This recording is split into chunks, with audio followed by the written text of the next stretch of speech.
Shalom, Bapak Ibu, Saudara-saudari yang dikasihi oleh Tuhan Yesus Kristus. Selamat berjumpa kembali di channel Suara Rohani Kristen.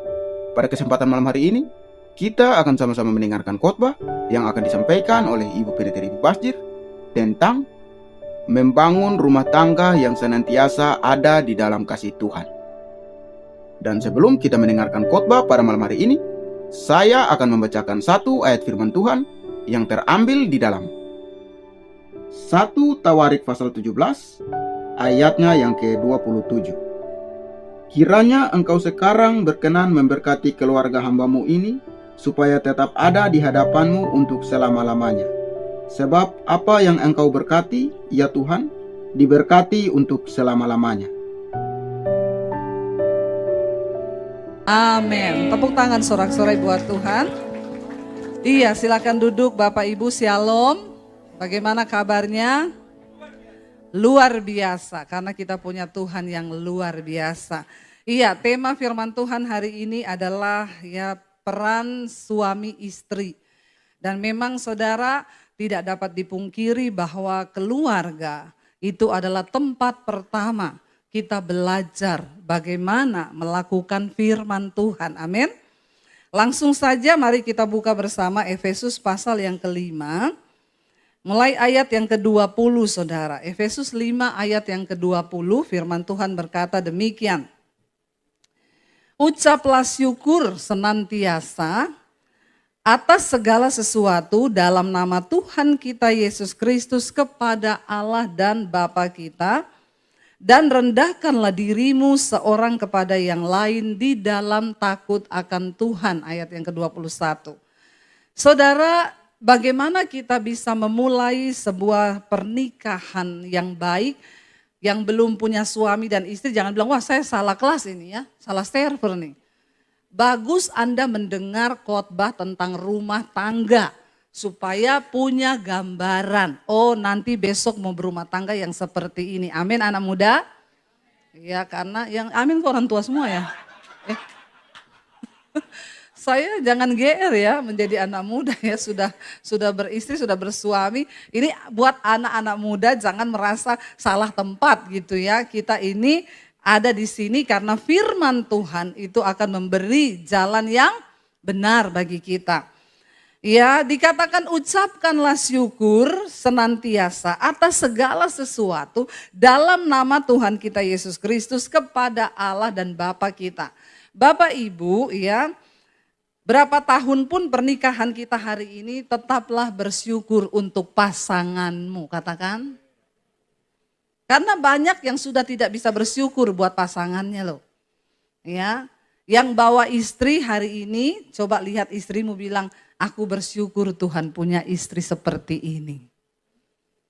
Coba yang bawa istri cepat. Jangan lihat istri orang. Lihat istri sendiri ya. Yang bawa suami juga bilang sama suamimu, aku bersyukur loh punya suami seperti kamu. Diawali dari situ dulu. Kalau kita sudah nggak bisa bersyukur dan mensyukuri pasangan kita, itu bahaya. Ya. Saya dan suami sering melakukan itu saudara. Kami sambil berpelukan ngomong, aku bersyukur Tuhan.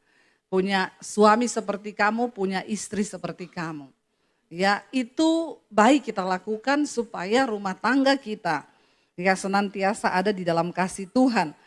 Ayat 21 di sana dikatakan, dan rendahkanlah dirimu seorang kepada yang lain di dalam takut akan Kristus. Saling merendahkan diri.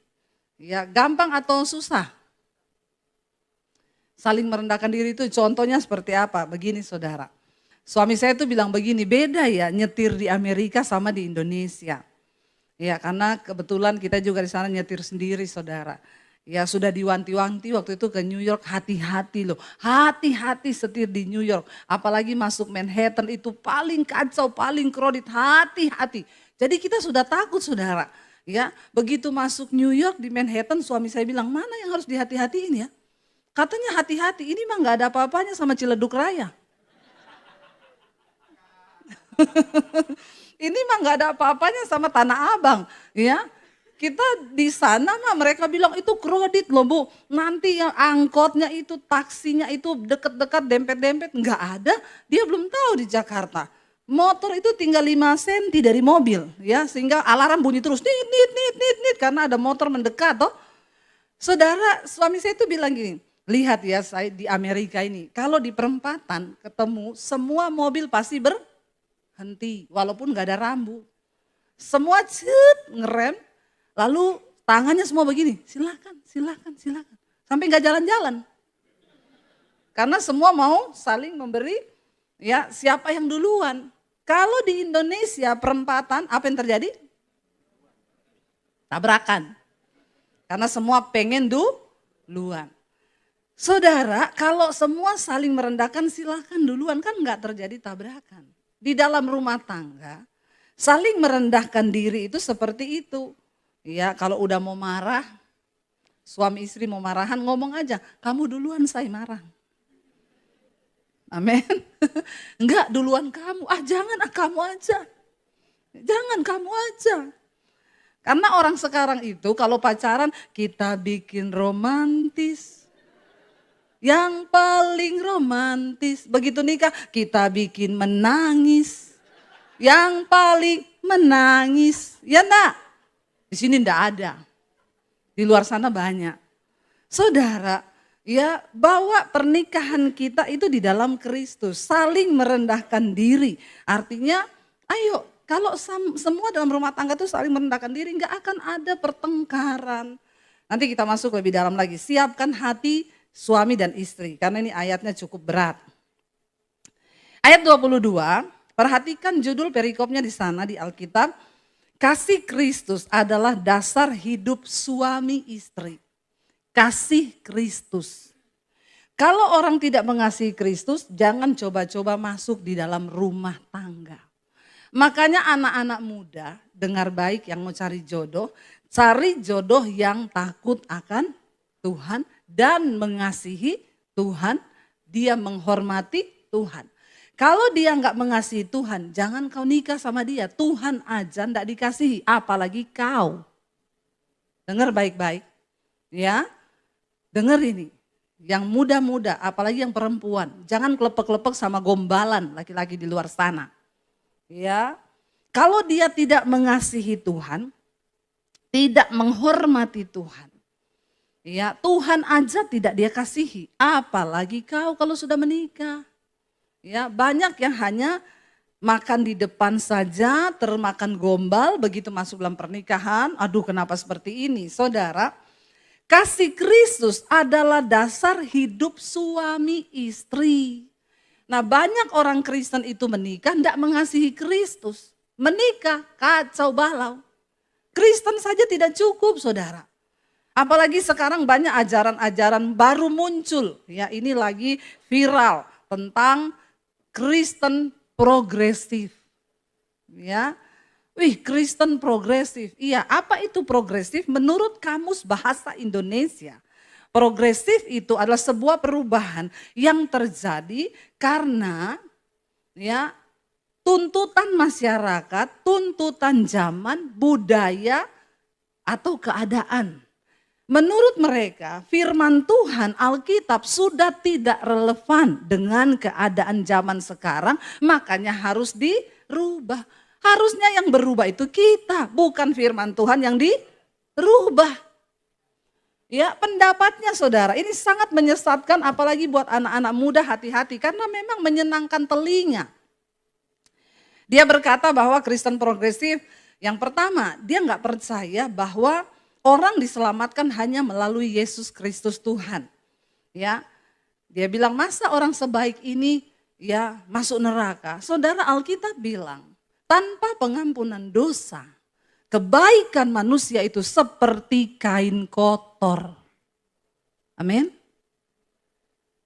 Kenapa kita percaya Kristus dan harus menerima Dia? Karena lewat kematian Kristus kutuk dosa itu diputuskan. Kalau kutuk ini tidak diputuskan, bagaimanapun usaha manusia untuk membangun hubungan dengan Tuhan itu sia-sia. Makanya dari zaman perjanjian lama kita tahu Orang-orang Israel dulu menghadap Tuhan, mereka harus membawa korban darah untuk penghapus dosa. Membawa kambing, lembu, ya, untuk darahnya dicurahkan, lalu itu menjadi korban penghapusan dosa. Seiring bertambahnya zaman, manusia makin bejat, makin kotor, makin berdosa. Allah melihat tidak ada lagi darah yang dapat menghapus dosa manusia. Karena kutuk dosa yang turun dari Adam, Alkitab berkata semua manusia telah berbuat dosa dan kehilangan kemuliaan Allah. Dosa membuat hubungan antara manusia dengan Tuhan itu terputus. Ibarat jembatan, kalau sudah putus, kemarin yang ditabrak tuh di Maryland di Amerika ya, putus. Orang bisa lewat nggak tembus ke Maryland? Nggak bisa. Yesus menjadi jalan tembus untuk kita ini sampai kepada Tuhan kembali Bapa saudara. Dan dia adalah Allah sendiri yang menjelma menjadi manusia. Kenapa kita harus menerima dia? Hanya dengan kebaikan saja tidak cukup. Tanpa darah penebusan dosa, kebaikan manusia itu seperti kain kotor kata firman Tuhan. Di luar kita bisa baik, tapi siapa tahu dalam hati. Iya apa iya? Ya, tapi pengampunan dari Tuhan Yesus itu yang bisa menyelamatkan saudara dan saya. Karena semua orang butuh pengampunan dosa. Yang kedua, dia nggak percaya ada surga dan neraka. Saudara, kalau dikatakan tidak ada neraka, senang semua pasti orang kan. Ya, udah pulang ayo selingkuh yuk, nggak ada neraka. Ya, enak ya. Dulu teman saya pernah ngomong sama saya, Deb, saya mau ajak kamu ikut seminar. Bagus sekali pengajarannya. Tentang apa? Jadi menurut pengajaran ini, dosa itu enggak ada. Kita selingkuh kalau berdasarkan kasih, itu bukan dosa. Enak ya? Enak enggak? Ya. Makanya ada bapak-bapak selingkuh sama janda, ditegur istrinya. Kamu itu loh selingkuh sama janda. Dia bilang, Alkitab bilang kita harus memperhatikan janda-janda. Ya saudara, kalau saya tinggalin dia, siapa yang akan mengasihi dia? Saya bilang yang harus diperhatikan tuh janda tua. Kalau kau perhatikan janda tua, itu ibadah. Kau perhatikan janda muda, itu nafsu. Kedagingan bapak-bapak. Jangan bawa ayat firman Tuhan disalahgunakan. Amin. Saudara, enggak ada neraka. Jadi manusia boleh bebas melakukan dosa. Yesus berkata, jangan engkau takut kepada manusia yang hanya berkuasa membunuh tubuhmu. Tapi engkau harus takut kepada Tuhan Allah Bapa yang berkuasa membunuh tubuhmu dan jiwamu di dalam neraka. Berarti neraka itu ada enggak? Ada saudara. Ini sangat menyesatkan. Memang dia bilang bahwa ya ini Kristen progresif. Yang sesuai kebutuhan zaman. Mana ada orang sekarang bisa hidup kudus. Kayaknya udah gak masuk banget deh ayat-ayat firman Tuhan dengan keadaan zaman sekarang. Tapi kita harus percaya Alkitab tidak berubah dahulu, sekarang, bahkan sampai selamanya. Jangan rubah standar firman Tuhan saudara. Tapi kita yang harus berubah untuk mengikuti standar firman Tuhan. Alkitab berkata Allah itu kudus dan tanpa kekudusan kita tidak mungkin ketemu Tuhan. Makanya kita perlu pengampunan dosa karena setiap hari ini kita masih bikin dosa. Darah Yesus tersedia. Tapi jangan main-main di dalam dosa. Yang terakhir dia bilang, dia meragukan bahwa Alkitab itu adalah firman Tuhan. Bahwa ini kan cuma ditulis oleh manusia. Saudara, Rasul Paulus menyampaikan begini, kalau ada orang ataupun salah satu dari kami ini rasul-rasul ataupun malaikat sekalipun yang turun dari sorga, dia memberitakan Injil yang lain daripada yang sudah ada, maka terkutuklah dia. Mau siapapun. Memang akhir zaman akan datang penyesatan. Tapi orang yang mau dengar yang enak buat telinga, seneng yang begitu-begitu. Ya tadi Pak Partai udah bilang, Ibu Dewi itu khotbahnya nyelekit. Ya, tapi puji Tuhan banyak juga yang mau dengar ya. Tapi jangan kepahitan sama saya, rugi saudara. Ya saudara pahit sama saya tetap manis. Tapi enggak diabetes. Ayat 22 berkata begini saudara, baca bersama terutama ibu-ibu dengan suara yang nyaring. 1, 2, 3. Hai istri, tunduklah kepada suamimu seperti kepada Tuhan. Dengar begini ini nyesek enggak ibu-ibu? Jujur ibu-ibu. Hai istri, tunduklah kepada suamimu seperti kepada Tuhan. Ibu-ibu yang suaminya tukang selingkuh udah gini, enak aja. Suruh tunduk seperti kepada Tuhan, hello, sorry ya. Ya enggak ibu-ibu? Ya, tapi ini berat bagi bapak-bapak. Kalau disuruh istri tunduk kepada suami seperti kepada Tuhan, maka suami juga harus hidup seperti hidupnya. Amin. Tidak gampang. Nah kalau suami hidupnya seperti Kristus, sabar, murah hati, sama istri mengasihi, tidak pelit. Amin ibu-ibu? Ibu-ibu kenceng, amin. Apalagi yang terakhir, tidak pelit ya. Maka sudah pasti, istri pasti akan tunduk. Karena melihat suami yang hidup seperti Kristus hidup. Ya, jadi hai istri tunduklah kepada suamimu seperti engkau tunduk kepada Tuhan. Ayat 23 baca. Karena suami adalah kepala istri sama seperti Kristus adalah kepala jemaat. Dialah yang menyelamatkan tubuh bapak-bapak. Ya, makanya ini tadi yang saya bilang. Bapak-bapak itu harus hidup seperti Kristus. Kristus itu kepala, dia menyelamatkan jemaat. Suami adalah kepala dalam rumah tangga yang harus menyelamatkan istri dan anak-anak. Ya anak muda terutama yang laki-laki, kalau kau belum bisa hidup seperti Kristus jangan menikah. Ya kau bikin sakit hati nanti istri dan anak-anakmu. Bertobat dulu, minta kasih Tuhan penuhi hidupmu. Ya, supaya dalam rumah tanggamu nanti itu berbahagia. Ya. Istri-istri juga, anak-anak muda yang perempuan. Berdoa supaya Tuhan taruh kasih Kristus dalam hati kita. Ya dikatakan bahwa suami itu adalah kepala. Ayat 24, karena itu baca bersama. Sebagaimana jemaat tunduk kepada Kristus, demikian jugalah istri kepada suami dalam segala sesuatu. Saya yakin. Kalau ada suami yang hidup seperti Kristus, otomatis saudara. Kenapa ada istri yang tidak tunduk kepada suami? Karena di situ ada suami yang tidak tunduk kepada Kristus. Kalau semua bapak-bapak hidup tunduk kepada Kristus, menghormati Kristus, maka otomatis istri dan anak-anaknya dibawa juga kepada Kristus. Ini kunci di dalam kehidupan kita berumah tangga. Nah, ayat 25 di sini dikatakan tadi sudah ya buat istri-istri. Jadi tunduk, harus tunduk istri-istri dalam segala hal. Termasuk dalam hal keuangan.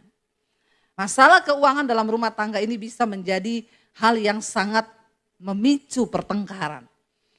Alkitab berkata, kita bukan lagi dua tetapi satu. Dalam hal apa? Dalam hal semuanya termasuk dalam hal keuangan. Ada di sini ibu-ibu yang nggak tahu jumlah rekening suaminya, nggak usah angkat tangan, nanti suamimu malu. Tapi banyak istri-istri yang curhat ke saya, Bu Debi, sampai hari ini saya nggak ngerti saldo rekening suami saya.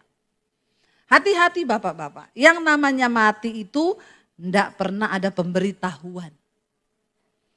Jangan sampai seperti yang saya cerita, ada istri, suaminya mati, mau beli peti, nggak bisa ambil rekening suaminya karena tidak tahu PIN ATM-nya. Ya, PIN saja tidak tahu, apalagi jumlah saldo. Ya, bapak-bapak kita mulai dari sini. Ini mukanya bapak-bapak mulai tegang. Biasa aja Pak, biasa aja. Nanti jantungmu berpacu cepat loh. Ya, kalau ngomong duit gini biasa aja Pak.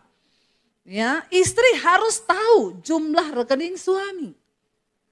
Kalau suami dapat bonus, cerita ke istri. Mah, aku tadi dapat bonus sekian. Yuk kita doa tumpang tangan yuk. Amin. Karena kalau kau tidak kasih tahu, kau jadi bingung suami. Bingung mau cari tempat persembunyian di mana ini duit. Nanti cepat sakit jantung, orang yang banyak-banyak sembunyi begitu. Deg-degan terus hidupnya. Jantung berpacu cepat. Ya, kita nggak pernah tahu hidup ini. Saya kemarin minggu cerita, saya pelayanan di Amerika. Seorang pemain musik loh, umur 40 tahun. Loh baru ketemu saya khotbah, sempat salaman gimana kabar, baik kak, oh iya puji Tuhan ya sehat-sehat kak. Hari Minggu, Senin pagi ditemukan meninggal di tempat tidur. Cuma beda berapa jam? Enggak sakit, enggak apa saudara, enggak. Ya, kita enggak pernah tahu hidup ini, makanya ayo kita benahi rumah tangga kita dimulai. Dari hal yang kelihatannya sepele, tetapi ini berdampak besar. Tuhan memberkati orang yang terbuka loh. Kita berkata kita menikah, kita bukan lagi dua, tetapi satu. Ya, saya dan suami saya, saudara, kita saling terbuka. Ya, saya pegang mobile bankingnya, dia bawa kartunya. Enggak apa-apa tuh. Pakai aja, kan saya lihat laporannya, ting, pengeluaran ini. Ketahuan tuh. Ya, kalau enggak tahu kan bahaya, ting. Ini kenapa ada pengeluaran di Holy Wing? Apa ini? Gereja baru. Tadi persembahan buah sulung di situ. Hati-hati saudara. Dengan istri mengetahui keuanganmu, itu berarti ada yang protek kau bapak-bapak. Ya, sehingga kau tidak loss, hidupmu tuh nggak hilang ya. Karena kalau bapak-bapak itu saldonya makin meningkat, jadi incaran loh. Ya, incaran siapa? Incaran pelakor. Ya, sekarang pelakor berkeliaran di mana-mana. Enggak ada di sini tapi. Di luar sana banyak. Bertobat orang yang cuma pengen duitmu. Lalu ada suami yang bilang, iyalah bu saya jatuh cinta sama perempuan ini. Soalnya istri saya itu sudah enggak dandan, sudah enggak secantik dulu. Kenapa istrimu enggak dandan? Istrimu tuh sibuk ngurusi kau dan anak-anak. Sampai dia lupa urusi dirinya sendiri. Tapi itu pelakor cantik, dia pelakor harus tetap cantik karena dia jual diri. Jadi harus cantik. Maaf kalau ada pelakor yang mendengar supaya kau bertobat. Nyelekit ini nyelekit. Enggak tobat kebangetan. Saya baptis di Lumpur Lapindo. Enggak 15 menit lagi. Lumpur Lapindo. Kebangetan hari-hari ini saudara. Makanya ayo kita jaga rumah tangga kita. Perempuan-perempuan muda. Cari kerjaan yang benar. Jangan mau jadi simpenan. Sekarang kan enak ya, nggak usah kerja, bisa dapat apartemen, deketin suami orang. Nah suami karena nggak terbuka dengan istri nggak tahu nih duit lari kemana. Ya, saya baru dengar kasus nih, satu orang suami selingkuh, istrinya balas selingkuh. Nggak mau terima, kau pikir cuma kau yang laku, saya juga masih laku. Ih diobrol 70%. Laku saudara, akhirnya balas selingkuh. Ketika suami selingkuh, istri selingkuh. Habis uang suami untuk membiayai pelakor. Duitnya habis, utang di perusahaan udah gak bisa digaji karena dipotong utang terlalu besar. Yang korban siapa saudara? Anak berhenti kuliah karena gak bisa biaya. Makanya berapa waktu lalu di Tangerang ada anak muda bunuh diri dari terjun dari apartemen. Kenapa? Tiap hari lihat mama papanya berantem. Perselingkuhan dalam rumah tangga. Itu anak juga gak minta dilahirkan di tengah rumah tangga kita. Tapi kalau Tuhan percayakan anak, kita harus bertanggung jawab sebab itu kepercayaan dari Tuhan. Halo suami istri, amin. Ya jangan saudara. Mari dalam hal kecil ini terbuka dalam hal keuangan. Kasih tahu gajiku tuh segini loh, saldoku sebegini. Saya nih dapat bonus nih, THR. Siapa yang dapat THR? Enggak ya, nanti Natal ya. Ya, jangan lupa perpuluhan. Mumpung saya bukan gembala, saya ngomong saudara. Kalau saya gembala saya nggak ngomong. Saudara, tumpang tangan kasih tahu istri. Saya dapat berkat nih, yuk kita tumpang tangan yuk dalam nama Tuhan Yesus. Berkati berkat nih Tuhan supaya kami pakai sesuai dengan kehendak Tuhan. Masa kayak begitu nggak diberkati Tuhan? Hello suami istri? Nggak mungkin loh. Saya sudah melihat suami yang mengasihi istri, usahanya diberkati Tuhan. Rumah tangganya diberkati Tuhan, kesehatannya diberkati Tuhan dan umurnya lebih panjang. Tapi suami yang sembunyi-sembunyi dari istri, tatap mata saya.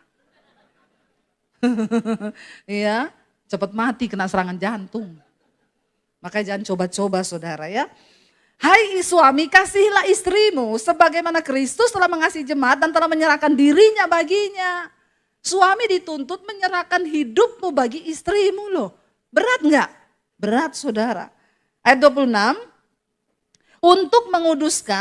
untuk menguduskannya sesudah ia menyucikannya dengan memandikannya dengan air dan firman. Yesus menyucikan jemaat. Suami harus membawa istri dan anak-anaknya hidup kudus dalam takut akan Tuhan.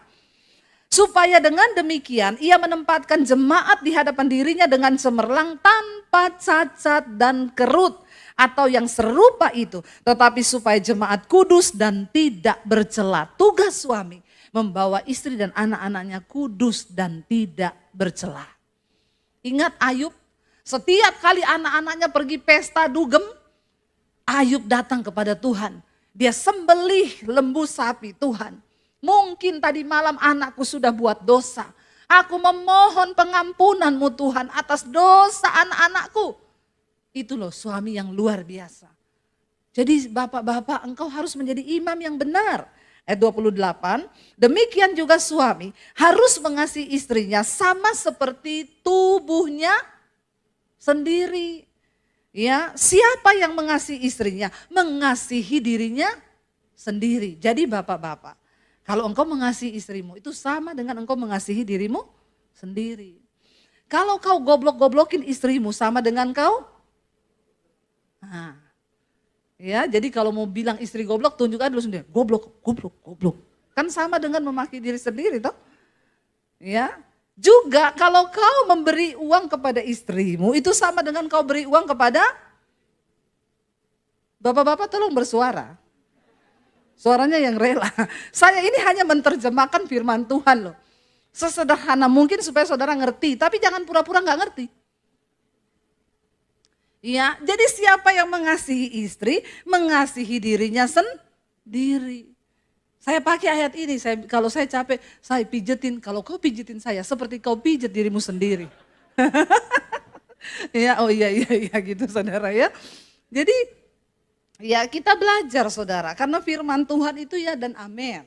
Ya, bapak-bapak karena kita sudah menjadi satu daging. Sebab ayat 29, tidak pernah orang membenci tubuhnya sendiri, tetapi mengasuhnya dan merawatinya sama seperti Kristus terhadap jemaat.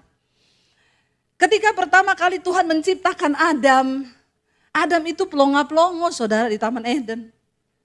Bayangkan hidup sendiri cuma lihat monyet, kodok, katak. Bete enggak hidupnya Adam? Bete loh, bayangkan kalau laki-laki itu seorang diri, saya sudah bayangkan. Bete, dia duduk di sini, aduh lihat monyet, lihat kera, kok gak ada yang bagus.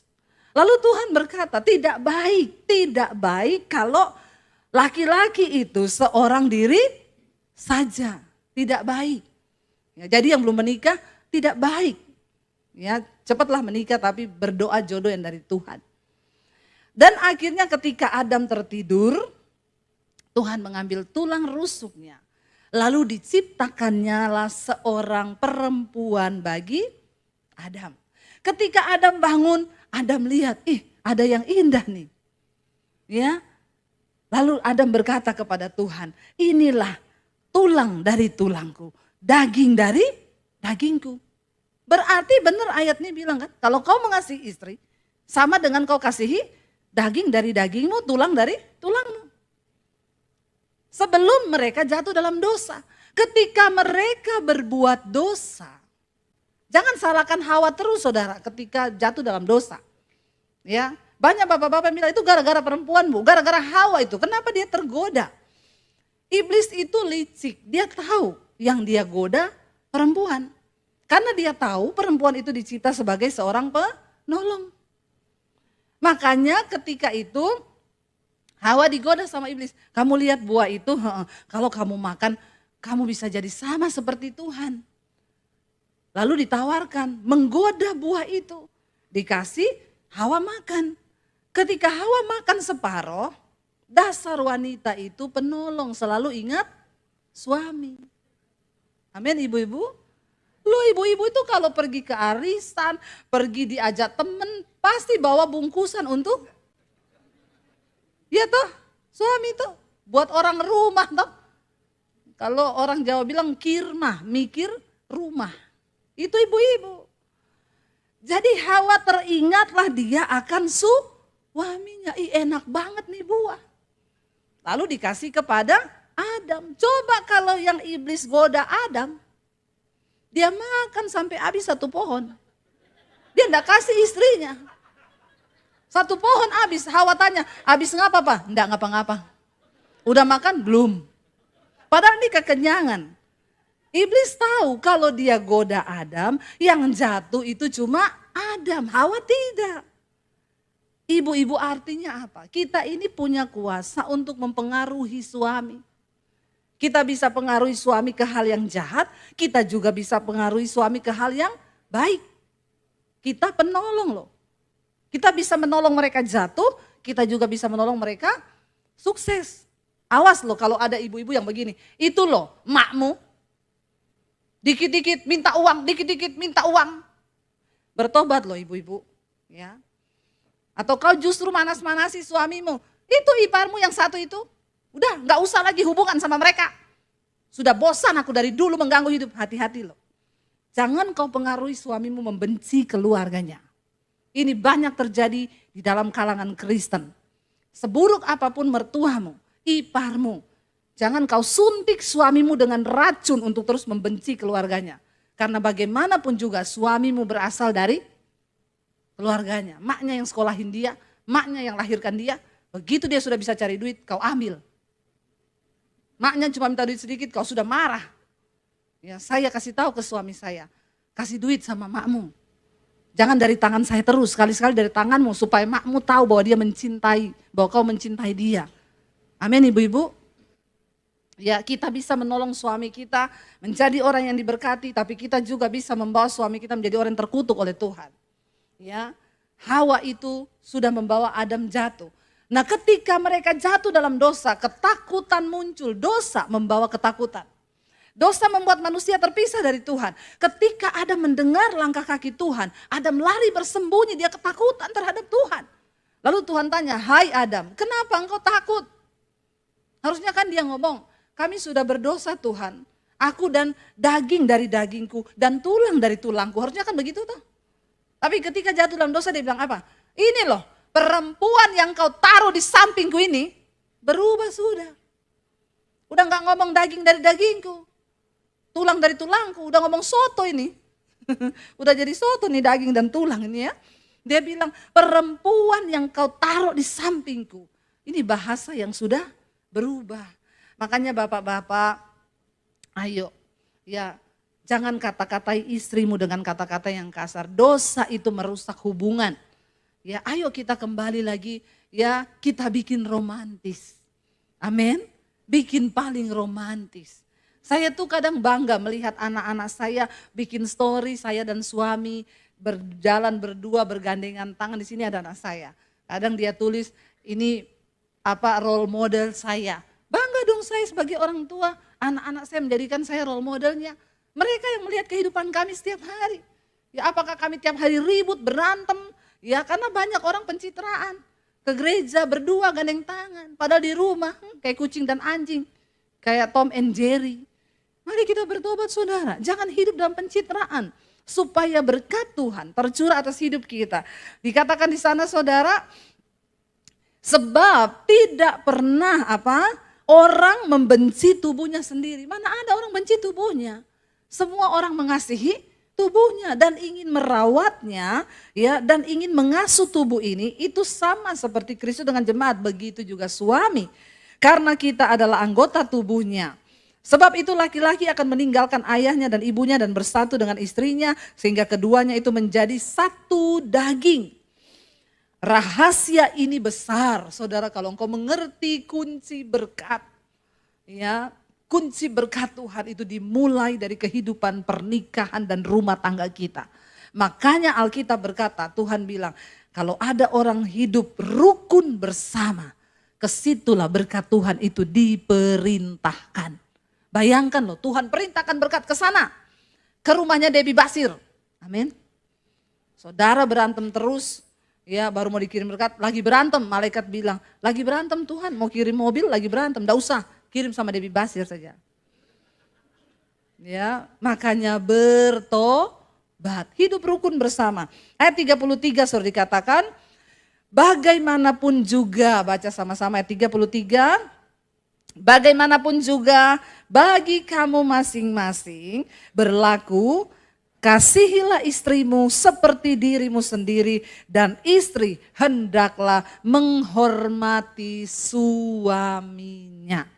Maaf, kayaknya khotbahnya hari ini menyudutkan suami banget, Bu. Apa karena yang khotbah perempuan? No. Karena memang suami wakil Tuhan di dalam rumah tangga. Sudah jelas tadi ayat ini berkata, ya, suami adalah kepala.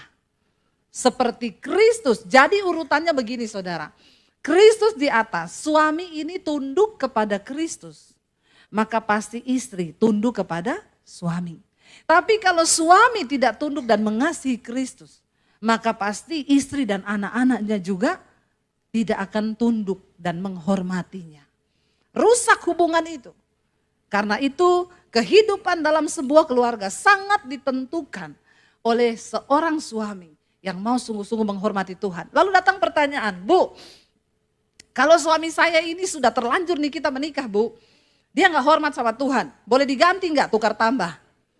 Nggak boleh, ya, nggak boleh diganti. Lalu gimana, Bu? Alkitab berkata, hai istri, kalau engkau menikah dengan seorang yang belum bertobat dan tidak taat kepada firman Tuhan, menangkanlah suamimu tanpa perkataan, hanya dengan perbuatan.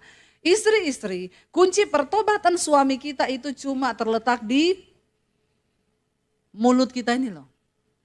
Kalau mulut kita ditutup, Tuhan bekerja. Tapi kalau mulut kita istri ini terus Tuhan angkat tangan. Ya, satu kesaksian dari Kalimantan, saudara, waktu saya pelayanan di sana, ada seorang ibu, dia berkata, Bu Debbie, saya mau berterima kasih sama ibu. Kenapa? Saya dan suami sudah bercerai, sudah pisah rumah. Saya percaya, Bu, kalau seandainya saat itu saya sudah mendengar khotbah-khotbah ibu, mungkin kami tidak bercerai. Tapi tidak ada kata terlambat. Ketika saya mulai mengikuti khotbah-khotbah ibu, dalam posisi kami sudah pisah rumah dan sudah diketok palu, sudah keluar surat cerai. Saya mendengarkan semua kebenaran yang ibu sampaikan dan saya praktekkan, Bu. Saya bergumul untuk suami saya berdoa supaya dia bertobat. Satu saat suami saya dijamah Tuhan. Dia datang kembali kepada saya, dia menangis, Bu. Dia tersungkur di kaki saya. Tuhan pulihkan rumah tangga kami. Sekarang kami berdua cinta Tuhan dan setiap malam kami ikut mesbah doa. Sudah bercerai, kembali dipersatukan Tuhan. Bagi Tuhan tidak ada perkara yang mustahil. Waktu kita mau tunduk kepada firman Tuhan, firman itu mengandung kuasa bagi orang yang mau melakukannya. Kita bangkit berdiri bersama, saya undang para imam musik.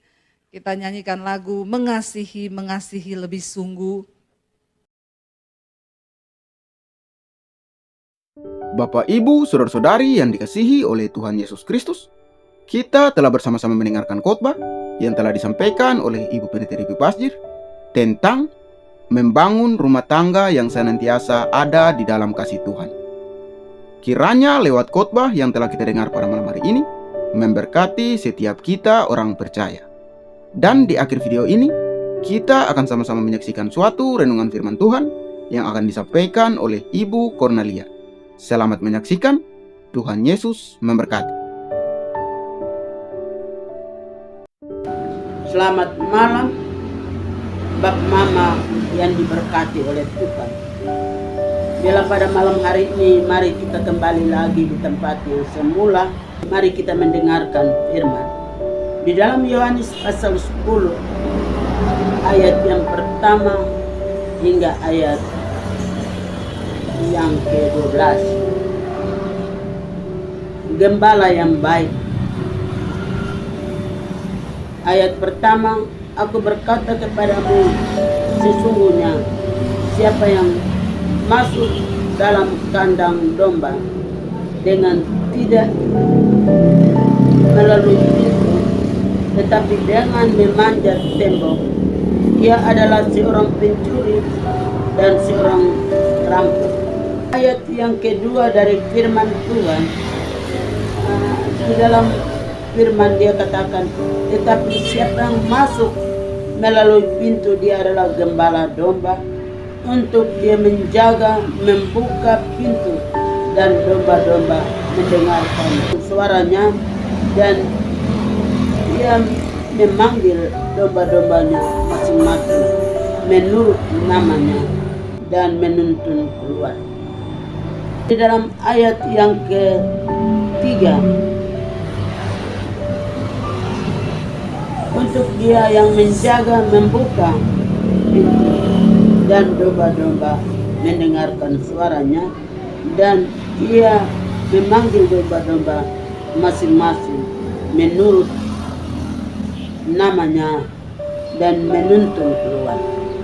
Kita percaya bahwa apabila domba-domba itu sebagai gembala sudah tahu persis suara, sudah tahu namanya, maka dengan sendirinya gembala membuka pintu dan domba itu melalui pintu masuk bersama dengan gembala.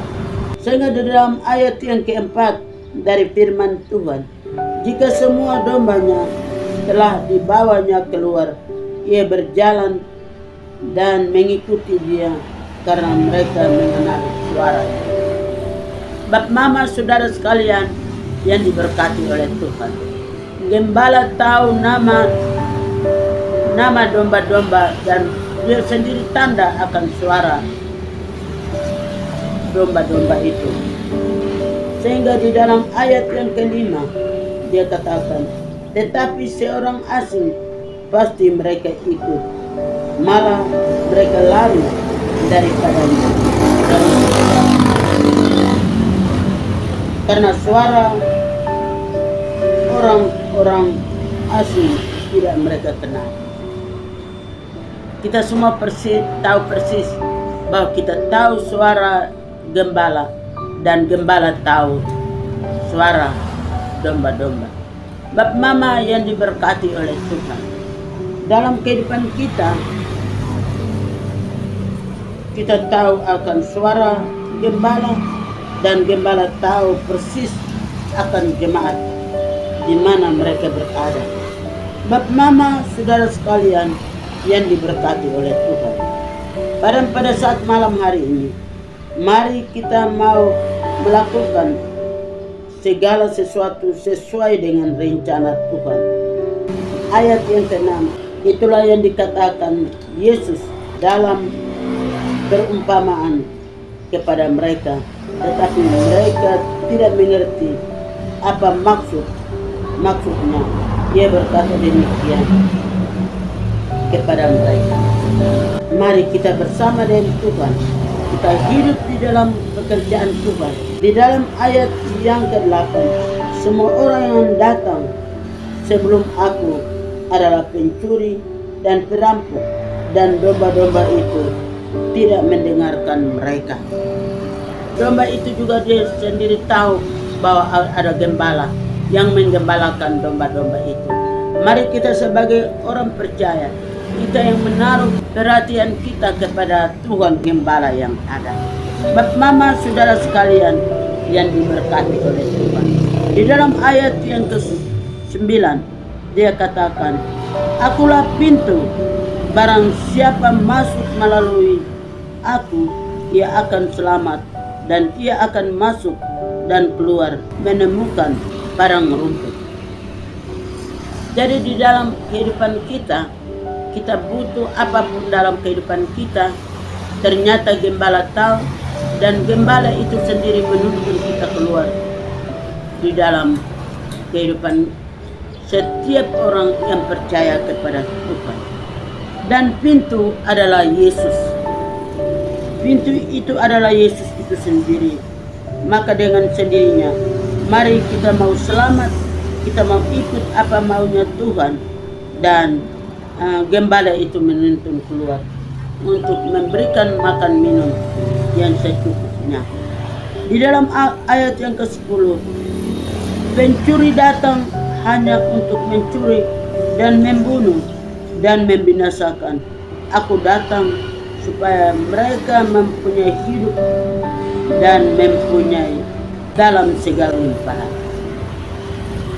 Ternyata Tuhan datang dan memberikan makan minum kepada domba-domba, sebab gembala tahu persis apa kebutuhan daripada domba-domba itu. Mari bapa mama saudara sekalian yang dikasihi oleh Yesus Kristus.